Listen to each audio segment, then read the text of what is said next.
어머니의 손이 떨리고 있었습니다. 보석함을 열어보니 아버지가 물려주신 금팔찌와 환갑 때 받은 목걸이가 사라졌습니다. 정성호 씨, 어떻게 나한테 이럴 수 있어요? 그럼 나한테 했던 고백은 다 거짓이었던 거예요. 내가 언제 그런 말을 했습니까? 그건 미자 씨 혼자만의 착각입니다. 나이를 속이고 신분을 속이고 심지어 사랑까지 속였던 남자. 어제까지만 해도 사랑합니다 라고 말했던 그 입술에서 이제는 냉혹한 말들만 쏟아져 나왔습니다. 그럼 저 여자가 하고 있는 거 저거 다 돌려줘요. 저 여자가 머리부터 발끝까지 걸치고 있는 저거 다 내 거잖아요.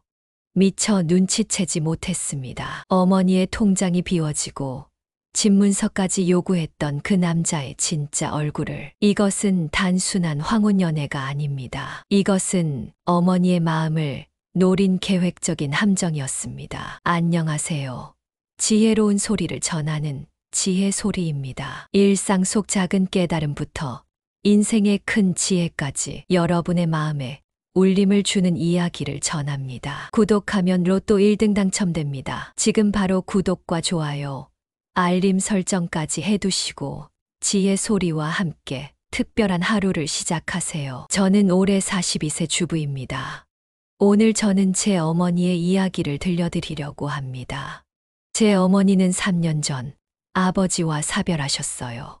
40년 함께 살아온 반려자를 잃은 어머니는 그 후로 집에만 계셨습니다. 방 안에 틀어박혀 텔레비전만 보시거나 가끔 마트에 장을 보러 가는 게 전부였죠. 어머니의 우울한 모습이 계속되자 저희 형제들은 걱정이 되었습니다. 자식들이 찾아가도 별로 반가워하지 않으셨어요. 괜찮다, 괜찮다 하시면서도 눈빛은 공허했습니다. 식사도 제대로 안 하시고 살도 많이 빠지셨죠. 작년 봄 저희 아파트 단지에 게이트 볼장이 새로 생겼습니다. 노인회에서 주민들을 위해 만든 시설이었어요. 어느 날 어머니를 모시고 산책을 나갔다가 게이트볼을 치는 어르신들을 보게 되었습니다. 엄마, 저기 게이트볼 치는 거 한번 해보실래요? 재밌어 보이는데. 어머니는 고개를 저으셨지만 제가 계속 권유했어요. 마침 노인 회장님이 다가오셔서 친절하게 말씀하셨습니다. 새로운 회원분들 항상 환영합니다. 처음이시면 저희가 다 가르쳐 드릴게요. 매주 화요일, 목요일 오전에 모여요. 그날 이후로 몇 주간 제가 어머니를 게이트볼장까지 모셔다 드렸습니다. 처음엔 구경만 하시던 어머니가 조금씩 게임에 참여하기 시작했어요. 참 놀랍게도 어머니의 표정이 조금씩 밝아지는 걸 느꼈습니다. 한 달쯤 지났을 때였어요. 어머니께서 저한테 전화를 하셨습니다. 오늘부터는 내가 데려다 줄 필요 없어. 나 혼자 갈 수 있어. 독립을 선언하신 어머니의 목소리에서 활기가 느껴졌습니다. 정말 오랜만에 듣는 힘찬 목소리였어요. 그 후로 어머니는 빠짐없이 게이트볼 모임에 나가셨습니다. 집에 오셔서는 오늘 있었던 일들을 즐겁게 들려주셨죠. 게임에서 점수를 잘 내서 박수를 받았다느니 팀원들과 함께 이겼다느니 하는 소소한 이야기들이었습니다. 2달쯤 지났을 때 어머니의 이야기 속에 한 남자분이 자주 등장하기 시작했습니다. 오늘 정성호 씨가 게이트볼 치는 요령을 알려줬어. 이번 주말에 동네 대회가 열린대. 우리 팀도 참가한대. 처음엔 별 생각 없이 들었습니다. 그저 어머니가 새 친구를 사귀어서 좋다고 생각했죠. 하지만 점점 정성호 씨에 대한 이야기가 많아졌어요. 어머니의 눈이 반짝거리는 것도 느껴졌습니다. 어느 날 저는 어머니를 방문했을 때 깜짝 놀랐습니다. 머리를 예쁘게 하고 화장까지 하신 어머니가 계셨거든요. 20년 넘게 보지 못한 모습이었습니다. 엄마, 오늘 어디 가세요?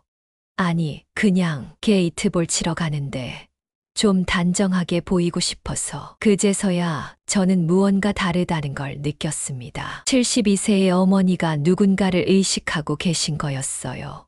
솔직히 그때는 좋았습니다. 아버지 돌아가신 후 처음으로 어머니가 활기를 되찾으신 것 같아서요.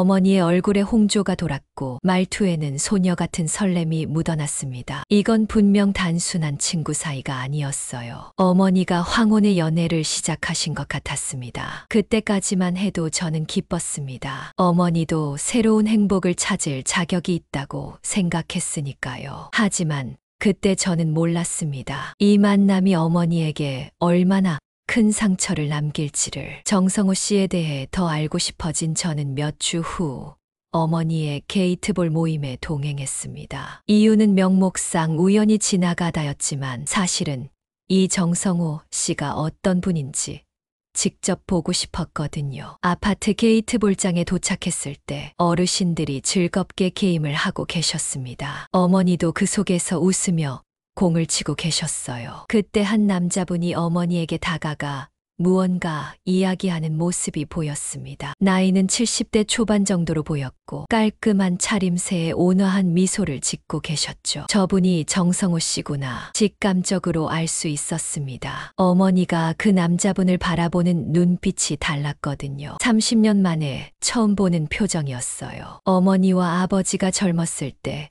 서로를 바라보던 그 눈빛과 비슷했습니다. 딸내미가 놀러 왔네. 이리 와봐. 어머니가 저를 부르셨고 저는 게이트볼장으로 들어갔습니다. 정성호 씨는 두 손을 앞으로 모으며 공손하게 인사하셨어요. 안녕하세요. 정성호라고 합니다. 어머님 딸이시군요. 정말 닮으셨네요. 첫인상은 나쁘지 않았습니다. 말투도 부드럽고 예의 바르셨어요. 어머니 말로는 3년 전에 부인을 먼저 하늘나라로 보내고 홀로 사신다고 했습니다. 현재는 아들 내외와 같은 아파트 단지에 살고 계시지만 따로 생활하신다고 했어요. 그날 이후로 어머니의 일상에서 정성호 씨는 더 큰 비중을 차지해 갔습니다. 게이트볼 모임이 끝나면 함께 간단히 차도 마시고 가끔은 근처 공원을 산책하기도 했대요. 자연스럽게 두 분의 관계는 단순한 게이트볼 동료에서 특별한 사이로 발전했습니다. 한 달 후 어머니가 조심스럽게 저에게 말씀하셨어요.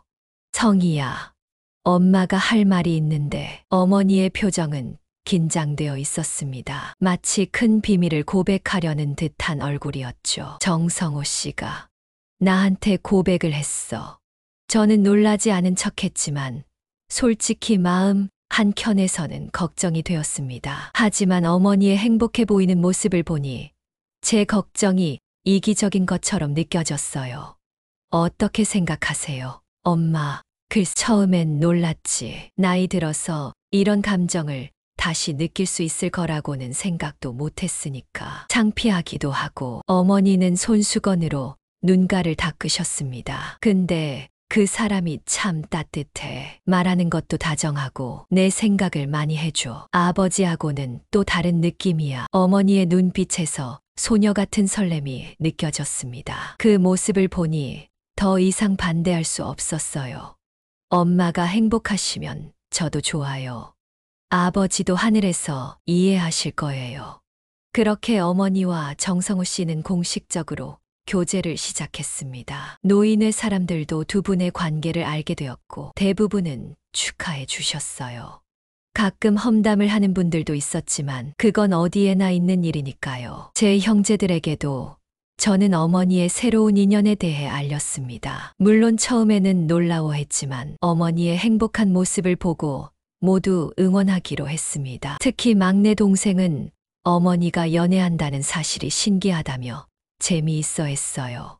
교제를 시작한 후 어머니는 더 활기차게 변하셨습니다. 아침에 일어나 화장도 예쁘게 하시고 옷차림도 신경 쓰셨어요.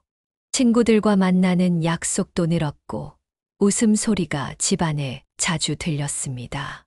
아버지가 돌아가신 후 처음으로 어머니가 진정으로 행복해 보였어요. 정성호 씨도 진심이어 보였습니다. 어머니의 생일에는 예쁜 꽃다발과 함께 손수 뜬 목도리를 선물했고 명절에는 저희 집에 방문해 공손하게 인사도 했습니다. 아이들에게도 다정하게 대해 주셨어요.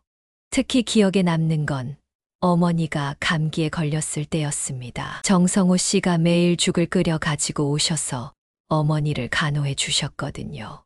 그때 저는 이분은 정말 어머니를 진심으로 좋아하시는구나라고 생각했었죠. 그러나 어머니와 정성호 씨의 관계가 깊어질수록 묘한 변화들이 생기기 시작했습니다. 어머니가 가끔 저에게 돈을 빌려달라고 하는 일이 잦아졌어요. 처음에는 별 의심 없이 드렸는데 액수가 점점 커지더군요.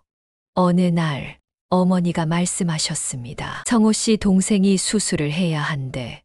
갑자기 큰 돈이 필요하다고 해서 내가 좀 도와주고 싶어. 그때까지만 해도 저는 별 의심 없이 어머니의 순수한 호의라고 생각했습니다. 하지만 이게 시작에 불과했다는 걸 그땐 전혀 몰랐어요. 처음에는 정성호 씨 동생의 수술비로 50만 원을 빌려달라고 하셨습니다. 어머니가 평소 용돈으로 쓰시던 금액보다 많았지만 어머니의 행복을 위해 기꺼이 도와드렸어요. 하지만 그 이후로도 돈을 빌려달라는 요청이 계속 이어졌습니다. 성호 씨 아들이 사업에 어려움이 있대. 내가 조금이라도 도와주고 싶어. 성호 씨가 옛날 친구한테 빚이 있었는데 갑자기 갚으라고 독촉이 왔대. 성호 씨 집 보일러가 고장났대. 겨울인데 추워서 어떡하겠어. 매번 이유는 달랐지만 항상 정성호 씨와 관련된 일이었습니다. 처음에는 저도 어머니가 좋아하는 사람을 돕고 싶은 마음이라고 생각했어요. 하지만 요청 횟수가 너무 잦아지자 의심이 들기 시작했습니다. 특히 걱정됐던 건 어머니가 저뿐만 아니라 다른 형제들에게도 비슷한 요청을 하고 계셨다는 점이었어요. 제 동생이 우연히 말해줬습니다. 누나, 엄마가 요즘 자주 돈 빌려달라고 하시던데 혹시 경제적으로 어려움 있으신가? 그제서야 우리 형제들이 모여 이야기를 나눠보니 어머니가 최근 3개월간 우리에게서 빌린 돈이 무려 1천만 원에 육박했습니다. 아버지가 남겨주신 보험금도 있고 연금도 꼬박꼬박 나오는데 어머니에게 무슨 일이 있는지 심각하게 걱정되기 시작했어요. 그날 저녁 저는 어머니를 찾아갔습니다. 평소와 달리 어머니는 불안해 보였고 눈도 잘 마주치지 않으셨어요. 엄마, 솔직히 말씀해 주세요. 요즘 왜 그렇게 돈이 많이 필요하신 거예요? 정성호 씨 때문인가요? 어머니는 한참을 망설이시더니 떨리는 목소리로 말씀하셨습니다. 성호 씨가 요즘 좀 어려워서 내가 도와주고 싶었어. 아들 사업이 망해서 빚도 있고. 저는 조심스럽게 물었습니다. 엄마, 혹시 아버지 보험금은 안전하게 있는 거죠? 어머니의 표정이 일그러졌습니다. 그 순간 저는 불길한 예감이 들었어요. 성호 씨가 좋은 투자처가 있다고. 은행보다 이자가 훨씬 높대서. 저는 충격의 말을 잊지 못했습니다. 어머니가 아버지의 보험금까지 정성호 씨에게 투자했다니요. 그것도 자세한 내용도 모른 채로요. 얼마나 투자하셨어요? 5천만 원. 숫자를 듣는 순간 다리에 힘이 풀렸습니다. 아버지가 평생 모으신 돈, 어머니의 노후를 위해 남겨주신 그 소중한 돈이었어요. 투자 증서나 계약서는요? 어디에 투자한 거예요? 성호 씨가 알아서 해준대. 내가 믿으니까 따로 서류는 안 받았어. 이건 정말 심각한 문제였습니다. 어머니는 사랑에 눈이 멀어 모든 것을 믿고 맡기신 거였어요. 저는 정성호 씨에 대해 더 알아봐야겠다고 결심했습니다. 다음 날 저는 휴가를 내고 아파트 게이트 볼장으로 갔습니다. 어머니와 정성호 씨가 함께 있을 시간에 일부러 찾아가지 않았어요. 대신 다른 노인회 회원분들을 만나 정성호 씨의 대해 물어봤습니다. 정성호 씨요. 작년 여름에 이사 오셨어요. 아들네 집이라고 하던데 참 친절하신 분이죠. 누구한테나 다정다감하게 대해 주시니까 인기가 많아요. 별 다른 특이사항은 없었습니다. 다들 정성호 씨를 좋게 평가하고 계셨어요. 하지만 한 할머니가 흥미로운 정보를 주셨습니다. 근데 이상한 건 정성호 씨 아들이란 사람을 본 적이 없어요. 항상 출장 중이라고 하시더라고요. 집도 자기 아들 집이라고 했는데 제 친구가 그 동네 부동산에서 일하는데 그 집은 전세라고 하더라고요. 이 말을 듣고 더 의심이 생겼습니다. 저는 정성호 씨가 산다는 아파트를 찾아갔어요. 경비실에서 정성호 씨에 대해 물어보니 특이한 대답이 돌아왔습니다. 정성호요? 여기 그런 분 없는데요. 아, 혹시 806호 말씀하시는 건가요? 거긴 김영수라는 분이 사세요. 당황스러웠습니다. 정성호 씨가 가명을 쓰고 있다니요. 저는 그 자리에서 다른 아파트 단지 경비실에도 전화해 봤습니다. 놀랍게도 인근 다른 아파트에도 비슷한 특징의 박민호라는 분이 살고 계셨어요. 더 놀라운 사실은 경비 아저씨의 말이었습니다. 그분, 여기서도 노인정에서 게이트볼 많이 치셨어요. 특히 홀로 사시는 할머니들하고 친하게 지내시더니 몇 달 전부터는 안 보이세요. 불길한 예감이 현실이 되고 있었습니다. 저는 용기를 내어 그 아파트 노인정을 찾아갔습니다. 그곳에서 만난 할머니의 이야기는 저를 더욱 충격에 빠뜨렸습니다. 박민호, 그 사람 때문에 우리 친구가 통장을 다 털렸어요. 투자한다고 돈을 맡겼는데 잠적해버렸대요. 경찰에 신고했지만 잡지 못했대요. 가슴이 덜컥 내려앉았습니다. 정성호, 김영수, 박민호, 이 모든 게 같은 사람이란 확신이 들었어요. 빨리 어머니에게 알려야 했습니다. 하지만 어머니가 과연 이 사실을 받아들이실 수 있을까요? 저는 바로 어머니께 전화를 걸었습니다. 엄마, 저예요. 지금 어디 계세요? 나 성호랑 은행에 왔어. 어떤 은행이요? 뭐 하러 가셨어요? 아파트 담보대출 좀 받으려고. 순간 피가 거꾸로 솟는 느낌이었습니다. 서둘러 어머니가 계신 은행으로 달려갔지만 이미 늦었을까봐 두려웠습니다. 아버지가 남겨주신 집마저 날릴 위기에 처한 것 같았어요. 은행에 도착했을 때 어머니와 정성호 씨는 창구에서 서류 작업 중이었습니다. 숨을 고르고 차분히 다가갔습니다. 엄마, 잠깐 이야기 좀 해도 될까요? 어머니는 놀란 표정이었고 정성호 씨는 짧은 순간 당황한 기색이 역력했습니다. 하지만 곧 친절한 미소를 되찾았어요. 아이고, 따님이 오셨네요. 어머님이 좋은 투자 기회가 있어서 저랑 같이 하시려고요. 그 순간 저는 결정적인 한마디를 내뱉었습니다. 김영수 씨, 아니 박민호 씨라고 불러드려야 할까요? 제가 김영수 씨, 아니 박민호 씨라고 부르자마자 정성호의 표정이 순식간에 변했습니다. 눈에서 온화함이 사라지고 날카로운 빛이 스쳤어요. 하지만 금세 다시 친절한 미소를 지었습니다. 따님, 무슨 말씀이신지. 제 이름은 정성호입니다. 어머니가 당황한 표정으로 저를 바라보셨습니다. 성희야, 이게 무슨 소리니? 왜 성호 씨한테 다른 이름으로 부르는 거야? 저는 깊게 숨을 들이마시고 차분히 말했습니다. 엄마, 저랑 잠깐만 따로 이야기 좀 해요. 제발요. 은행 직원이 의아한 표정으로 우리를 쳐다보고 있었습니다. 저는 서류를 가리키며 말했습니다. 이 서류 작업은 잠시 중단해 주세요. 어머니와 개인적인 얘기가 있습니다. 정성호 씨는 차분한 목소리로 말했습니다. 괜찮아요, 어머님. 가족 간의 대화가 필요하시면 잠시 나가 계시죠. 제가 여기서 기다릴게요. 그 말이 더 의심스러웠습니다. 마치 어머니가 돌아오시면 꼭 서류 작업을 마무리하겠다는 의지가 느껴졌거든요. 저는 어머니의 손을 잡고 은행 밖으로 나왔습니다. 근처 카페로 들어가 조용한 자리에 앉았어요. 엄마, 제가 정성호 씨에 대해 조사했어요. 그 사람 정성호가 아니에요. 다른 아파트에선 김영수라는 이름으로, 또 다른 곳에선 박민호라는 이름으로 활동하고 있어요. 어머니의 표정이 점점 굳어갔습니다. 그게 무슨 소리야? 내가 왜 성호 씨를 조사해? 내가 좋아하는 사람인데. 엄마, 제발 제 말 들어보세요. 다른 아파트 노인정에서도 똑같은 수법으로 홀로 사는 할머니들에게 접근해서 돈을 빌리고 투자를 권유한 뒤 사라졌대요. 한 할머니는 전 재산을 다 날렸다고 해요. 어머니는 믿기지 않는다는 표정이셨습니다. 손이 떨리기 시작했어요. 아니야, 그럴 리가 없어. 성호 씨는 나를 진심으로 좋아해. 내가 느낄 수 있어. 엄마, 그 사람의 주소도 거짓이에요. 아들 얘기도 거짓이고요. 제가 직접 확인했어요. 어머니의 눈에 눈물이 고였습니다. 저는 마음이 아팠지만 진실을 말해야 했어요. 엄마가 투자했다는 돈 지금이라도 돌려받아야 해요. 그리고 대출은 절대 받으면 안 돼요. 집까지 날릴 수 있어요.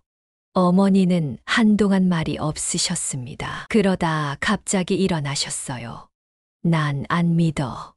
내가 뭔가 착각하고 있는 거야. 내가 직접 물어볼 거야. 어머니가 카페를 나가려 하셨을 때 제 핸드폰이 울렸습니다. 동생이었어요. 누나, 큰일 났어. 엄마 통장에서 돈이 다 빠져나갔어. 은행에서 연락이 왔어. 순간 머리가 하얘졌습니다. 어머니가 자리에 앉아 계신 것을 확인하고 전화를 스피커폰으로 바꿨어요. 자세히 말해봐. 방금 엄마 주거래 은행에서 연락이 왔는데 엄마 명의로 인터넷 뱅킹 신청이 들어와서 확인차 전화했대. 근데 이미 계좌이체가 됐다는 거야. 보험금 들어있던 통장 잔고가 0원이래. 어머니의 얼굴이 하얗게 변했습니다. 그럴 리가 없어. 내 통장은 집에. 말을 멈춘 어머니의 표정이 순간 공포로 가득 찼습니다. 어머니는 가방을 뒤적이더니 지갑을 꺼내셨어요. 통장을 확인하시더니 절망적인 표정을 지으셨습니다. 지갑에 통장이 없어. 언제 마지막으로 보셨어요? 성호 씨랑 저녁 먹고 집에 들렀었는데 모든 퍼즐이 맞춰지는 순간이었습니다. 엄마, 어제 정성호 씨가 엄마 집에 들어갔었어요? 어머니가 고개를 끄덕이셨습니다. 참, 화장실 좀 쓰겠다고 저는 즉시 은행으로 뛰어갔습니다. 물론 정성호 씨는 이미 사라진 뒤였습니다. 은행 직원에게 상황을 설명하고 경찰에 신고했어요. 경찰서로 가는 길에 어머니는 말없이 창밖만 바라보셨습니다. 그 모습이 너무 애처로워 가슴이 아팠어요. 사랑에 설레던 마음이 한순간에 배신감으로 바뀐 어머니의 심정이 어땠을지 상상조차 할 수 없었습니다. 경찰서에 도착해서 조사가 시작됐습니다. 형사님이 물었습니다. 혹시 피해자분께서 본인 주민등록증을 분실하신 적이 있으신가요? 어머니가 잠시 생각하시더니 대답했습니다. 2달 전쯤 지갑을 잃어버렸다가 성우 씨가 찾아줬어요. 주민등록증은 다시 발급받았는데 형사님은 고개를 끄덕였습니다. 아마도 그때 복사해두고 인터넷 뱅킹 신청에 이용한 것 같습니다. 통장과 도장만 있으면 충분히 가능한 일이죠. 조사가 진행되는 동안 더 많은 사실들이 드러났습니다. 정성호라는 이름의 남자는 총 5개의 다른 이름으로 서울과 경기 일대에서 활동하고 있었고 이미 3명의 노인들에게 비슷한 수법으로 사기를 쳤다는 사실이 밝혀졌어요. 모두 비슷했습니다. 게이트볼이나 노인정을 통해 접근해 신뢰를 쌓은 뒤 감정적으로 의존하게 만들고 돈을 요구하는 수법이었습니다. 경찰은 CCTV 영상과 휴대폰 통화 기록을 확보해 수사에 착수했습니다. 하지만 그 사람은 선불폰을 사용했고 확인된 주소지도 모두 가짜였습니다. 전문적인 사기꾼이었어요. 경찰서를 나오는 길에 어머니가 처음으로 입을 여셨습니다. 내가 바보였어. 이 나이에 무슨 사랑이야. 어머니의 목소리에는 자책과 후회가 가득했습니다. 손을 꼭 잡아드렸습니다. 엄마, 이건 엄마 잘못이 아니에요. 그 사람은 노인들을 노리는 전문 사기꾼이에요. 다른 피해자들도 있어요. 하지만 위로의 말이 어머니에게 닿지 않는 것 같았습니다. 집으로 돌아오는 내내 어머니는 창밖만 바라보셨어요. 그리고 집에 도착해서는 방에 들어가 문을 걸어 잠그셨습니다. 저는 밤새 어머니 방 앞에서 걱정하며 지켰습니다. 가끔 들려오는 흐느낌 소리에 마음이 찢어지는 것 같았어요. 아침이 되어 문을 열고 나오신 어머니의 모습은 하루 만에 10년은 더 늙어 보였습니다. 눈은 부어 있었고 얼굴은 창백했어요. 어머니는 힘없이 웃으셨습니다. 괜찮아. 엄마가 정신 차릴게. 이제 다 지난 일이야. 그러나 저는 알았습니다. 어머니 마음 속 깊은 곳에 생긴 상처는 쉽게 아물지 않을 거라는 것을. 돈을 잃은 것보다 더 큰 것을 잃으셨으니까요. 신뢰와 사랑에 대한 믿음, 그리고 자존감이었습니다. 어머니는 그날 이후로 게이트 볼장에 가지 않으셨습니다. 친구들을 만나는 것도 거부하셨어요. 마치 세상으로부터 자신을 숨기려는 것처럼 보였습니다. 하지만 이 이야기는 아직 끝나지 않았습니다. 일주일 후 예상치 못한 전화 한 통이 우리 가족의 운명을 다시 한번 뒤흔들게 됩니다. 일주일 후 경찰서에서 전화가 왔습니다. 담당 형사님이었어요. 김성희 씨, 좋은 소식이 있습니다. 정성호로 활동했던 사기범의 행방을 파악했습니다. 어머님과 함께 내일 오전에 경찰서로 와주시겠어요? 가슴이 두근거렸습니다. 어머니에게 이 소식을 어떻게 전해야 할지 망설여졌어요. 요즘 어머니는 정성호 얘기만 나와도 표정이 일그러지셨거든요. 조심스럽게 어머니에게 말씀드렸습니다. 엄마, 경찰서에서 연락이 왔어요. 정성호 씨, 아니, 그 사기범을 찾았대요. 어머니의 눈이 잠시 흔들렸지만 이내 평온을 되찾으셨습니다. 다음 날 저희는 경찰서로 향했습니다. 담당 형사님은 저희를 회의실로 안내했어요. 이번 수사로 밝혀진 사실을 말씀드리겠습니다. 정성호라는 이름으로 활동한 남자의 본명은 최동철입니다. 59세로 전과 팔범이에요. 주로 노인들을 대상으로 한 사기죄로 2차례 복역했습니다. 형사님은 태블릿을 보여주었습니다. 거기엔 정성호, 아니, 최동철의 실제 모습이 있었어요. 어머니가 알던 단정한 노신사의 모습은 온데간데 머리를 검게 염색하고 안경을 쓴 50대 남성의 모습이었습니다. 이 사람이 성호 씨, 어머니의 목소리가 떨렸습니다. 형사님이 고개를 끄덕였어요. 네, 그는 실제로는 50대이며 머리를 하얗게 염색하고 특수 분장을 해서 70대로 위장했습니다. 전국에서 비슷한 수법으로 10명 이상의 피해자가 확인됐습니다. 충격적인 내용이 계속 이어졌습니다. 최동철은 노인정이나 복지관을 돌아다니며 특히 배우자를 잃은 노인들을 노렸다고 해요. 게이트볼이나 댄스 교실 같은 취미 활동에 잠입해 친절하고 다정한 모습으로 접근한 후 감정적으로 의존하게 만든 뒤 돈을 요구하는 수법이었습니다. 이 사람에게는 공범도 있었습니다. 아내 행세를 하는 여성이 다른 피해자들을 접근했고 아들 역할을 하는 젊은 남성도 있었어요. 순간 머릿속에 정성호 씨가 말했던 아들의 사업 자금 이야기가 떠올랐습니다. 저는 떨리는 목소리로 물었어요. 체포하셨나요? 형사님의 표정이 굳어졌습니다. 아쉽게도 최동철은 해외로 도피한 상태입니다. 인천공항에서 출국한 기록을 확인했습니다. 공범들 중 한 명은 검거했고 지금 조사 중입니다. 어머니의 표정에서 모든 희망이 사라졌습니다. 보험금을 돌려받을 가능성이 희박해진 거였어요. 하지만 포기하긴 이릅니다. 국제 수배를 냈고 다른 피해자분들과 함께 공동 대응하면 피해 회복에 도움이 될 수 있습니다. 형사님은 다른 피해자들의 연락처가 적힌 종이를 건네주었습니다. 총 12명이었어요. 모두 6,070대 여성분들이었고 피해 금액은 적게는 1천만 원에서 많게는 2억 원까지 다양했습니다. 경찰서를 나오면서 어머니는 한숨만 내쉬셨습니다. 말없이 차에 타시더니 창밖만 바라보셨어요. 집으로 돌아가는 길에 어머니가 조용히 말씀하셨습니다. 나 오늘 다른 피해자분들 만나볼래. 놀라웠지만 어머니의 결정을 존중했습니다. 경찰이 알려준 주소로 향했어요.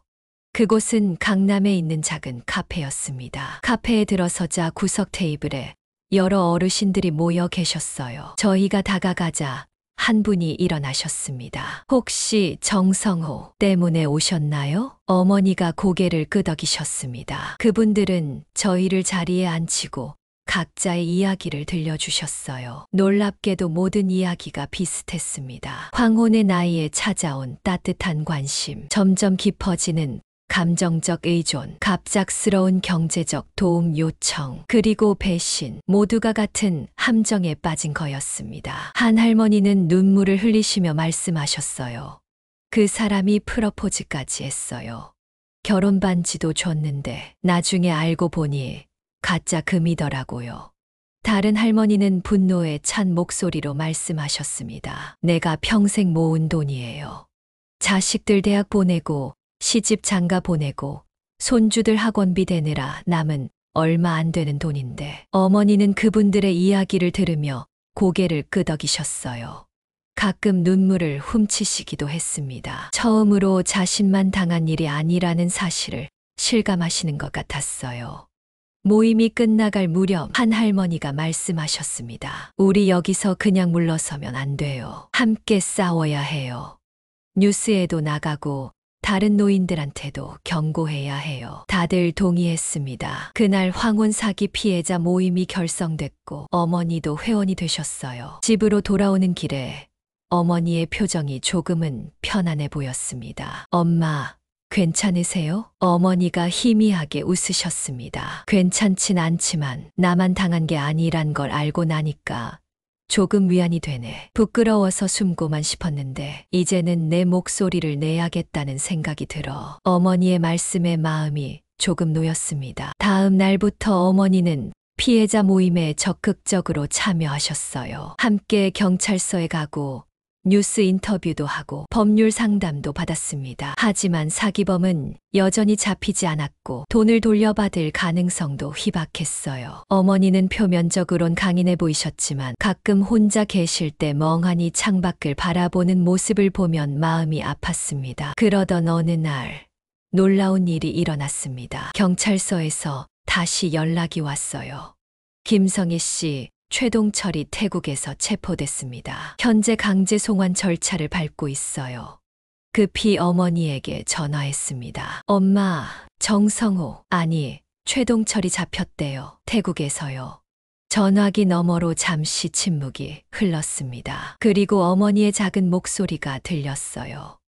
기쁨보다는 복잡한 감정이 느껴졌습니다. 어머니에게 이 소식이 어떤 의미일지 생각하니 마음이 아팠어요.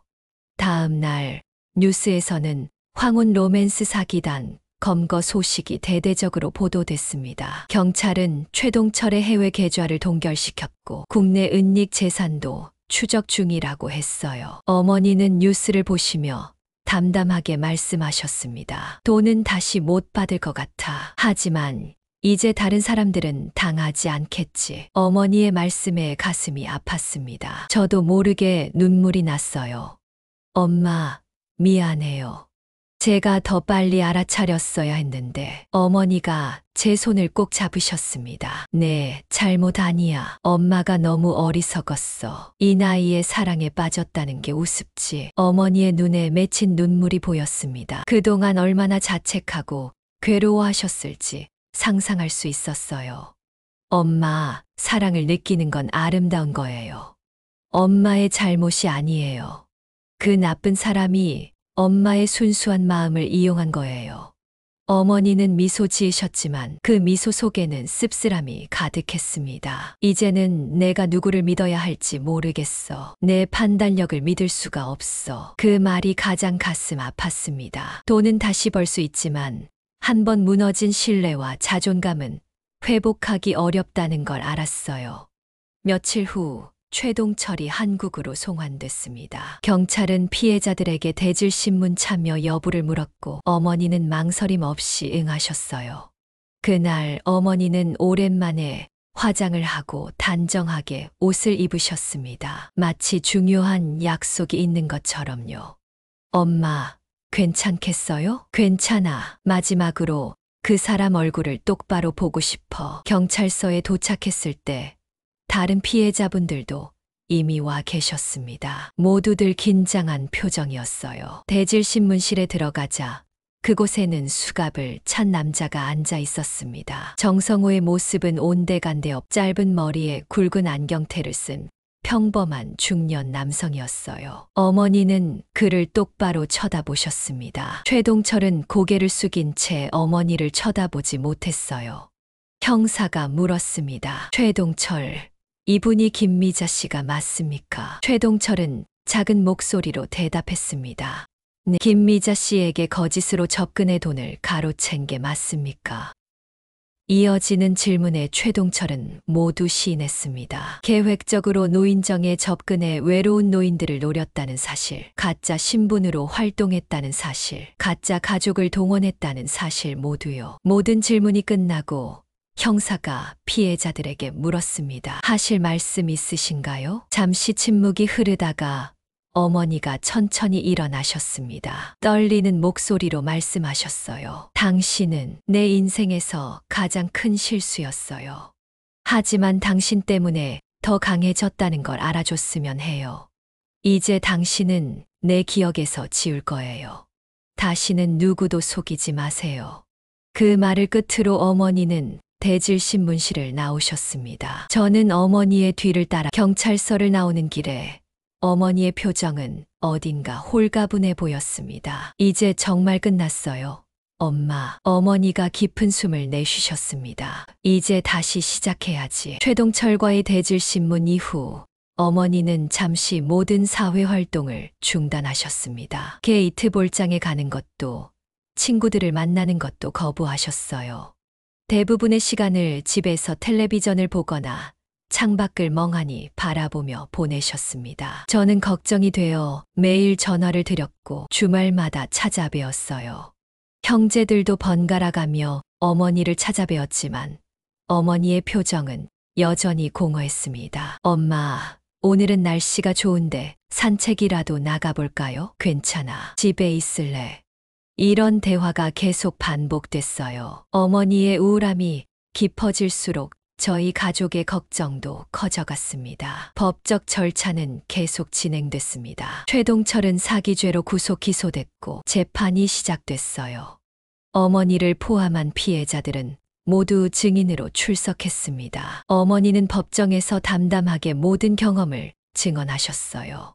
그 용기 있는 모습이 자랑스러웠습니다. 재판 결과 최동철은 징역 7년을 선고받았습니다. 하지만 피해 금액 대부분은 이미 해외로 빠져나갔거나 탕진된 상태였기 때문에 실질적인 피해 회복은 어려웠어요. 어머니가 돌려받을 수 있었던 건 전체 피해액의 정도에 불과했습니다. 돈보다 더 큰 걸 잃었어. 어머니의 말씀이 가슴을 아프게 했어요.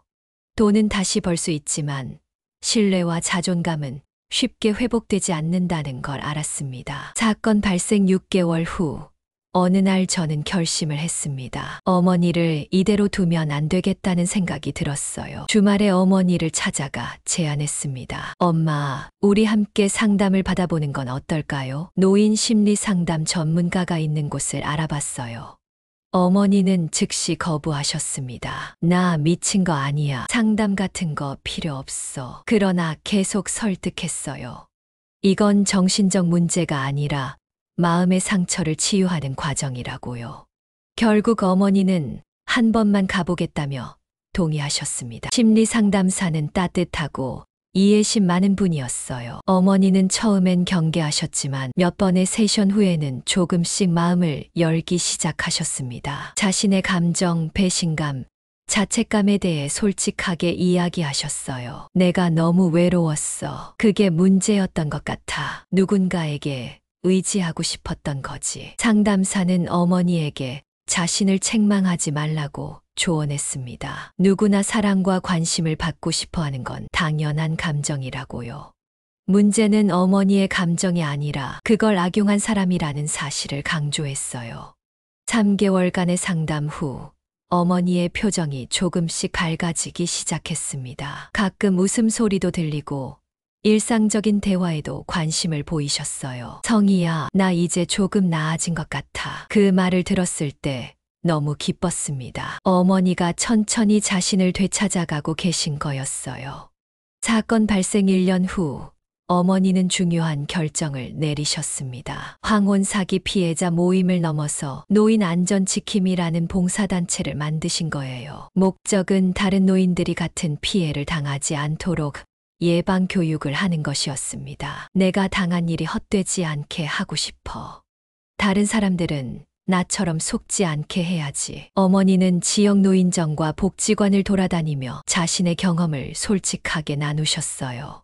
처음엔 부끄러움 때문에 어려워하셨지만 점점 자신감을 찾아가셨습니다. 어머니의 이야기를 들은 많은 노인분들이 공감하고 감사해했어요. 김미자 씨 덕분에 나도 조심하게 됐어요.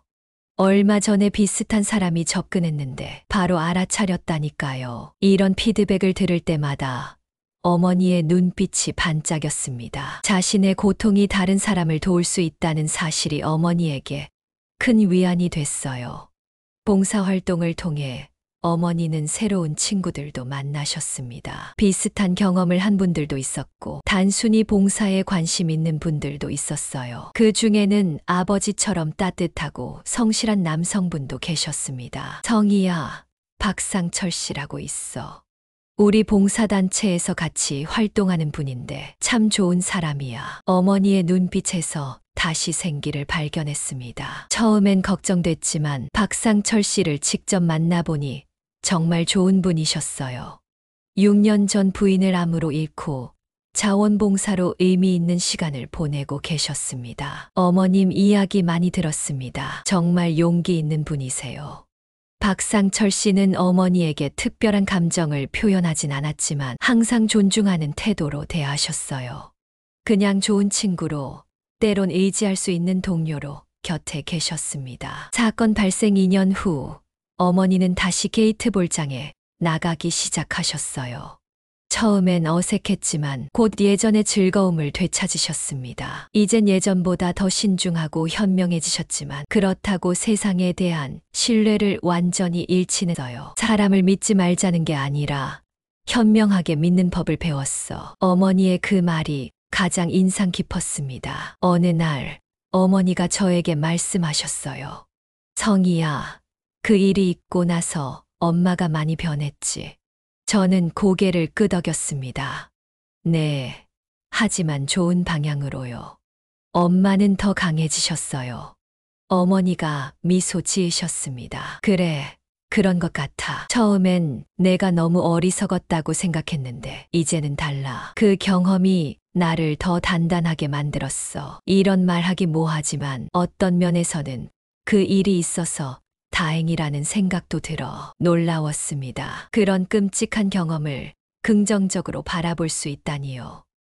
왜요? 그 전까지 나는 그냥 하루하루 살아가기만 했어. 아버지 돌아가시고 나서는 삶의 의미도 못 찾았고. 근데 이제는 달라. 내가 할 수 있는 일, 해야 할 일이 생겼어. 다른 사람들을 도울 수 있다는 게 얼마나 큰 기쁨인지 몰라. 어머니의 말씀에 눈물이 났습니다. 그 고통스러운 경험을 통해 어머니는 더 깊은 삶의 의미를 찾으신 거였어요. 오늘날 어머니는 노인 안전지킴이의 대표로 활발히 활동하고 계십니다. 지역 방송에도 출연하셔서 사기 예방법을 알리고 피해자들을 위한 상담도 하세요.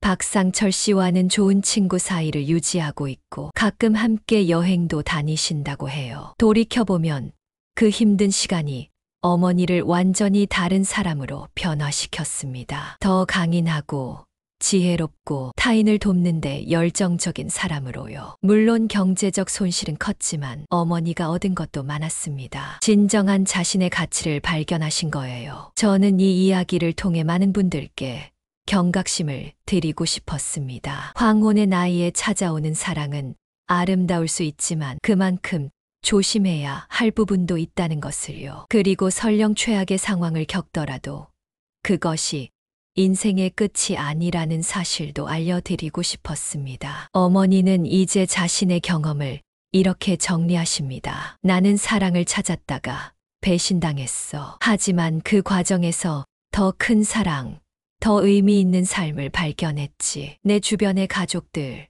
진짜 친구들, 그리고 내가 도울 수 있는 사람들. 이게 진짜 행복이야. 오늘 제 이야기를 들어주셔서 감사합니다. 여러분의 주변에 혹시 비슷한 상황에 처한 분이 계시다면 따뜻한 관심과 지지를 보내주세요. 그리고 황혼의 나이에 새로운 인연을 만나신 분들, 행복을 응원합니다. 다만 조금만 더 주의하시고 가족들과 소통하면서 현명한 선택을 하시길 바랍니다.